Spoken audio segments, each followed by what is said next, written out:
एक आदमी ने एक बहुत ही खूबसूरत लड़की से शादी की। शादी के बाद दोनों की ज़िंदगी बहुत प्यार से गुजर रही थी। वह उसे बहुत चाहता था और उसकी खूबसूरती की हमेशा तारीफ़ किया करता था। लेकिन कुछ महीनों के बाद लड़की चर्म रोग से ग्रसित हो गई और धीरे धीरे उसकी खूबसूरती जाने लगी। खुद को इस तरह देख उसके मन में डर समाने लगा कि यदि वह बदसूरत हो गई तो उसका पति उससे नफ़रत करने लगेगा और वह उसकी नफ़रत बर्दाश्त नहीं कर पाएगी। इस बीच एक दिन पति को किसी काम से शहर से बाहर जाना पड़ा। काम ख़त्म कर जब वह घर वापस लौट रहा था, उसका एक्सीडेंट हो गया।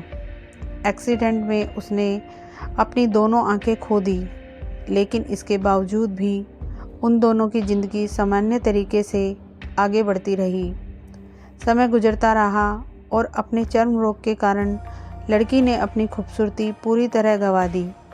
वह बदसूरत हो गई, लेकिन अंधे पति को इस बारे में कुछ भी पता नहीं था, इसलिए इसका उनके खुशहाल विवाहित जीवन पर कोई प्रभाव नहीं पड़ा। वह उसे उसी तरह प्यार करता रहा। एक दिन उस लड़की की मौत हो गई। पति अब अकेला हो गया था। वह बहुत दुखी था। वह उस शहर को छोड़कर जाना चाहता था। उसने अंतिम संस्कार की सारी क्रियाविधि पूर्ण की और शहर छोड़कर जाने लगा। तभी एक आदमी ने पीछे से उसे पुकारा और पास आकर कहा, अब तुम बिना सहारे के अकेले कैसे चल पाओगे? इतने साल तो तुम्हारी पत्नी तुम्हारी मदद किया करती थी। पति ने जवाब दिया, दोस्त, मैं अंधा नहीं हूँ।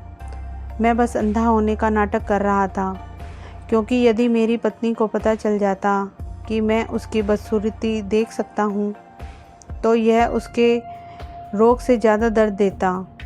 इसलिए मैंने इतने साल अंधे होने का दिखावा किया। वह बहुत अच्छी पत्नी थी। मैं बस उसे खुश रखना चाहता था।